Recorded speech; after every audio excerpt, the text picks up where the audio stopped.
Welcome back mga ropa, kwentuhan muna tayo. Pag-usapan natin ngayon ang kauna-unahang game ng kupunan ng Barangay Ginebra at ito ay kontra sa kupunan ng NLEX Road Warriors ngayong Governors Cup. At dito sa game na to mga ropa, magde-debut ang pinakahihintay ng lahat ng Ginebra fans na si Troy Rosario. Coming to this game mga ropa, tumataginting na 3-1 ang standing ng kalaban ng Barangay Ginebra na NLEX Road Warriors. Mainit ang NLEX Road Warriors sa pagkapanalo lang nila recently sa kupunan ng San Miguel Beermen. Pero dito sa game na to mga ropa, sa unang game ng kupunan ng Barangay Ginebra, nakuha agad nila ang kanilang panalo kontra ito sa napakainit nga na kupunan ng NLEX Road Warriors. Ngayon mga ropa, isa-isahin natin ang mga naging pagbabago sa game ng kupunan ng Barangay Ginebra. Ngayong nadagdag na si Troy Rosario. Ito ang game analysis at breakdown Barangay Ginebra versus NLEX Road Warriors. Simulan na natin to. Okay game. Okay, dito tayo magsimula mga ropa sa starting 5 ni Coach Team Cone dito sa game na to. Starting point guard mga ropa, Scotty Thompson, at ngayon mga ropa, moving into shooting guard na si Stephen Holt. Unlike before na kanyang position ay small forward nung nakaraang Commissioner's Cup. At ang mga forwards dito ni Coach Team Cone mga ropa, si Justin Brownlee at ang newly added nga na si Troy Rosario at ang starting center mga ropa, si Japet Aguilar. So dito sa lineup na to mga ropa, clearly makikita natin yung height na tinataglay ngayon ng kupunan ng Barangay Ginebra. Hindi na sila small ball lineup ngayon. At dito sa possession na to ng NLEX Road Warriors mga ropa, pansinin natin ang depensa ng kupunan ng Barangay Ginebra dito. Man-to-man defense as usual. At sa pagkakataon na to mga ropa, good defense ang nilaro ni Japet Aguilar dito sa may inside pasan na Robert Bolick. At yung depensa na to ni Japet Aguilar mga ropa, nagbunga agad dun sa possession ng kupunan ng Barangay Ginebra.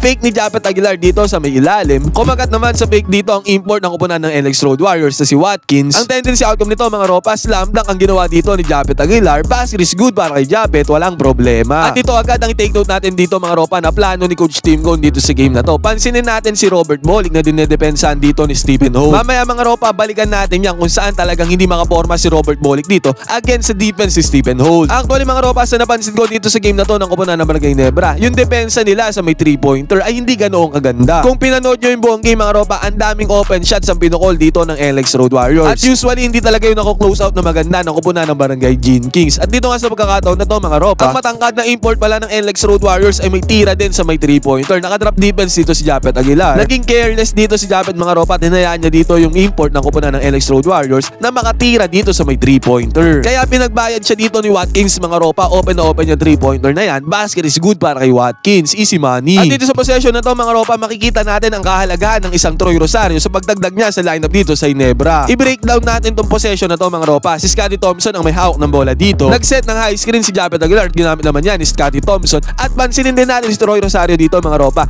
Nag-set din siya ng screen dito at para naman yan kay Justin Brownlee. Ngayon mga ropa, atake dito ni Scotty Thompson at nakita niya nag-set nga ng screen dito si Troy Rosario kaya binigay niya kay Justin Brownlee yung bola. Pero dito mga ropa, pansinin natin na bago ibigay ni Scotty Thompson yung bola kay JB32, naghanap muna siya ng option dito kung pwede ba ipasa kay Troy Rosario o kay Japet Aguilar yung bola. Diyan sa senaryo na yan mga ropa, ang daming option ang pwedeng gawin ng Barangay Ginebra sa kanilang possession katulad nga nito. Pero dahil denied nga dito si Troy Rosario at si Japet Aguilar na pasahan, kaya binigay na kay JB32 yung bola. Ngayon mga ropa, si JB32 na ang may hawak ng bola dito, again naghanap na naman siya ng option doon sa may ilalim kay Troy Rosario o Japet Aguilar. Pero dahil denied na naman mga ropa, binalik niya ulit yung bola doon kay Scotty Thompson para mag-reset. At sa pagkakataon na to mga ropa, si JB32 na ang nag-set ng screen dito sa may ibabaw at binatakbo niya dito si Stephen Holt sa may 3-pointer. Ngayon mga ropa, pinasa na ni Scotty Thompson dyan yung bola. Merong option dito si Stephen Holt para ipukol ang 3-pointer. Dahil nga sa sinet na screen ni JB32 sa kanya, pero malagkit ang depensa dito ng kupunan ng NLEX Road Warriors kaya hindi aari ang pagpukol ng 3-pointer dito. Kaya ang naging option dito ni Stephen Holt mga ropa, atakihin na lang ang depensa dito ng kupunan ng NLEX Road Warriors. At dito sa pag-atake niya sa depensa ng NLEX Road Warriors, pansinin natin si Robert Bolick dito na talagang primary defender niya na ang daming dinaanan ng screen at nag-end up. Switch dito ang NLEX Road Warriors sa depensa kaya pag-atake dito ni Stephen Holt doon sa may paint, iba na ang defender niya. At ang kinalabasan nito mga ropa, 2 points para kay Stephen Holt. Basket is good para sa kanya. Ngayon mga ropa, ang bilis ginawa ng Barangay Ginebra yung possession na yan. Dito sa video natin, binagalan natin para mas lalo nating maintindihan. Pero sila mga ropa, ang bilis nilang in-execute yung play na yan. Ang pinopoint out ko dito mga ropa, mas naging maganda ang ikot ng bola at nagkaroon sila ng magandang position dahil nga sa pagkakadagdag ni Troy Rosario kung saan ang position na ni Stephen Holt mga ropa ay shooting guard. At si JB32 mga ropa ay nalalaro na yung tamang role niya na kung saan small forward. Kaya yung positioning nila dito mga ropa talagang nag-improve na. At ito mga ropa, ito yung pinanggit ko na main goal o plano ni Coach Team Cone simula pa lang dito sa game na to. Ang madepensa ng Mike Bell si Robert Bolick at ang dumedepensa sa kanya dito mga ropa ay si Stephen Holt. Pansinin natin na ang lakit ng depensa dito ni Stephen Holt kay Robert Bolick na ultimo kahit pa lang dito sa may inbounds ay nakadikit na siya. Ibig sabihin mga ropa, alam ni Coach Team Cone ang kayang gawin at kakayanan ni Robert Bolick dito sa game na to in terms of offense. Actually mga ropa, sa last 2 games si Robert Bolick, ito ang kanyang stats, 35.5 points per game, 65.5% sa may field goal at tumataginting na 75% sa may 3-point line together with 7 assists. Malahalimaw na stats yan galing kay Berto kaya hindi na tayo magtataka mga ropa kung bakit ganyan ang inutos ni Coach Tim Cone dito kay Stephen Holt. At dito sa game na to mga ropa, well defended ng kupunan ng Barangay Nebra dito si Robert Bolick at sa senaryo nga na to mga ropa, ayaw talagang pahawakin ni Stephen Holt ng bola ito si Robert Bolick at nung nakahawak naman ito ng bola, still maigpit pa rin ang depensang pinapakita dito ni Stephen Holt at nagresulta nga yung depensa na yan mga ropa,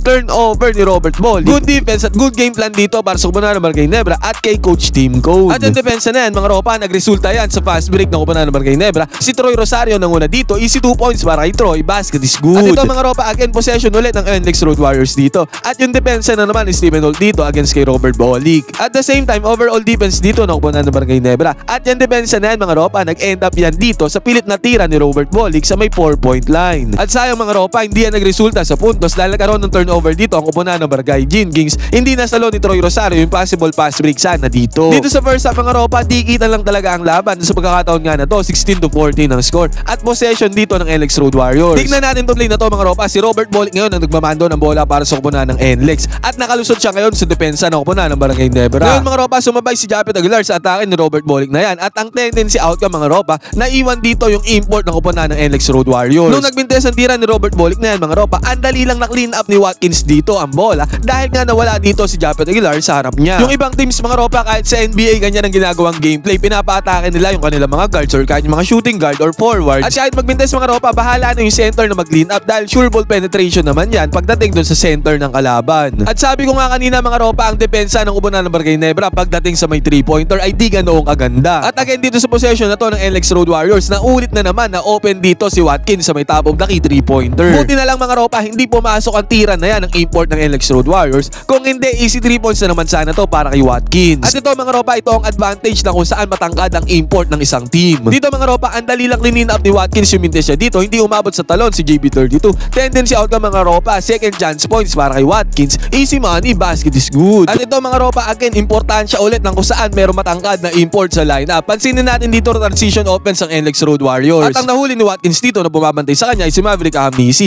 Ngayon mga ropa, easy pass lang dito sa may loob. Walang resistance, walang nagawa dito si Maverick Amnisi dahil higit nga na mas matangkad sa kanya dito si Watkins. Ang tendency outcome mga ropa, easy 2 points para kay Watkins, basket is good. At sa senaryo na to mga ropa, possession ng kupunan ng Barangay Nebra at nakay Stephen Holt sa may right side corner, 3-pointer yung bola. Atake ni Stephen Holt ngayon sa depensa ng kupunan ng NLEX Road Warriors. Butas ang gitna ng NLEX mga ropa, kaya ising-ising nakatakbo dito si Scottie Thompson. Ngayon mga ropa, dahil walang resistance dito ang NLEX Road Warriors, ang dali lang nabasa ni Stephen Holt kay Scottie Thompson. Easy 2 points na agad para kay Scottie Thompson. What a play para sa dalawang guards na ito na si Stephen Holt at Scottie Thompson. Basket is good. Nag-enjoy ka na at nanalo ka pa? Piliin ang link na nasa may comment section. Gamitin ang promo code na Johans, piliin ang sports option para makakuha ng 12,000 bonus. At sabi ko nga mga ropa, dito sa first half, first second quarter, nagpapalitan lang ng suntok ang dalawang kupunan. Di kita ng laban. At sa pagkakataong to mga ropa, nakakuha ng fast break ang kupunan ng Barangay Nebra at pinangunahan niya ni JB32. Pasok naman ang fast break na to ni JB, basket is good. At dito sa second quarter mark mga ropa, pansinin natin yung pagbalasa dito ng players ni Coach Tim Cone. Pinasok niya na dito yung kanyang second unit. Pinangungunahan niya ni RJ Barrientos sa may point guard. At shooting guard dito mga ropa, si Maverick Amnisi. Pinasok niya din dito si Ben Adamos at si Ralph. At ang isa pa mga ropa ay si Troy Rosario. At pagkapasok ng second unit na to mga ropa, dito sa start ng second quarter, agarang nakakuha sila ng open look dito kay Maverick Amnisi sa may right side corner 3-pointer. Pero paano nga ba nangyari yun? Nakapwesto si RJ Barrientos sa may top of the key 3-pointer. Pansinin natin yung players ng Ginebra dito mga ropa, nagkumpulan sila dito sa may left side corner 3-pointer. At sa kumpulan na yan mga ropa, biglaan kumawala si Maverick Amnisi para tumakbo dito sa may right side corner 3-pointer. Nadapa ngayon yung defender ni Maverick Amnisi. Bahagyang naiwan dito yung defender mga ropa, kaya ang tendency outcome niyan, pasa ni RJ Barrientos, open na si Maverick Amnisi dito sa may 3-pointer. Pasok ang tira na to ni Maverick Amnisi mga ropa, basket is good, ang long range bomb, easy money. Ikitan nga ang laban dito mga ropa. Eto, pansinin naman natin yung defense ang ginamit ng NLEX Road Warriors dito against sa kupunan ng Barangay Nebra. Si RJ Barrientos na nagmamando ng bola dito para sa kupunan ng barangay at paikot lang nila ng bola dito, pero still di sila makahanap ng magandang tira. Bukol ni RJ Barrientos dito sa may long range bomb, mintes ang tira na yan, offensive rebound ngayon ang kupunan ng barangay at nag-end up sila sa pilit na tira na to ni Troy Rosario sa may right side corner 3-pointer. Again, mintes na naman ang tira dito ng kupunan ng barangay. At ito na yung sinasabi ko kanina pa mga ropa, yung depensa ng kupunan ng Barangay Gene King sa may 3-pointer. Dito, transition offense sa kupunan ng NLEX Road Warriors. Pero pansinin natin dito sa may top of the key 3-pointer. Walang tao dyan ang Koponan ng Barangay Nebra. Open na open ngayon nung pinestuhan niya ng NLEX Road Warriors. Open na open mga ropa, walang resistance. Kaya ito yung literal na easy money sa may 3-pointer, long range bomb. Basket is good para sa Koponan ng NLEX Road Warriors. Sa senaryo na to mga ropa, 31-25 ang score. 6 na puntos ang naging hawak na kalamangan dito ng NLEX. Buti na lang mga ropa, sa kabilang banda again, RJ Barrientos na naman na may hawak ng bola dito at nakabawi siya sa may 3-pointer. Signature screenplay ngayon ng Barangay Nebra mga ropa. Si Justin Brown yan nagset niyan kay RJ Barrientos. Hand off lang ng bola ni JP32 dito kay RJ Barrientos. Kuwang-kuha niya na yung dalawang defenders dito ng NLEX Road Warriors. Kaya ang tendency outcome niyan mga ropa, open si RJ Barrientos dito sa may 3-pointer. At hindi naman pinaya ni RJ Barrientos dito ang sinet na screen ni JP32. Pasok ang long range bomb 3-pointer na yan. Basket is good, easy money, no problem. At sabi ko nga mga ropa, eto na naman, again open na naman ang player ng NLEX Road Warriors dito sa may 3-pointer. Madaming 3-pointers talaga ang pinakuha ng NLEX Road Warriors dito sa game na to. At usually mga ropa, open or may space yung mga 3-pointers na yan. Buti na lang talaga mga ropa, yung mga 3-pointers ng NLEX dito ay hindi kumokonek at hindi pumapasok. Katulad nga ng 3-pointer na to, hindi to pumasok pero open pa rin at may space. Pero dahil sa mintes na ng NLEX Road Warriors mga ropa, transition open sa ngayon ng Koponan ng Barangay Nebra. Napasahan si Ralph dito sa may 3-pointer. Walang kaabog-abog mga ropa, tiniraan ni Ralph ang depensa dito ng NLEX Road Warriors. Pasok ang tira na ni Ralph sa may long range bomb 3-pointer mga ropa. Tendency outcome nito 33-31 ang score, 2 puntos ang hawak na kalamangan ng NLEX. Basket is good. At ito mga ropa, ay sama na din natin tong play na to. Si RJ Barrientos nagmamando ng bola dito para sa Koponan ng Barangay Nebra. At sa play kasi na to mga ropa, binaliw niya ang depensa ng Koponan ng NLEX Road Warriors. Napakagandang crossover ang pinakaula ni RJ Barrientos dito, sabay Pinoy step doon sa may ilalim. At nung nakita niyang mahirap ang magiging tira niya dito, pinasa niya kay Japet Aguilar sa may gitna, behind the back pass pa yan. Yun nga lang mga ropa, na foul si Japet Aguilar dito sa may act of shooting niya. Kaya hindi niya naipasok ang slam dunk sana dito na possible. Ang gandang gameplay sana ang ginawa ni RJ Barrientos dito. Yun nga lang mga ropa, na foul dito si Japet Aguilar sa act of shooting. Sumunod yan mga ropa, nakapukol si Herndon ng 4-point shot dito against the defense ni RJ Barrientos. Well defended naman si Herndon dito mga ropa, at ang layo niyang 4-point shot na yan. Pero pumasok pa rin ang tira na to ni Herndon. Pero tong first half na to mga ropa, nagtapos to sa score na 43-42. Dikitan lang talaga ang laban. 1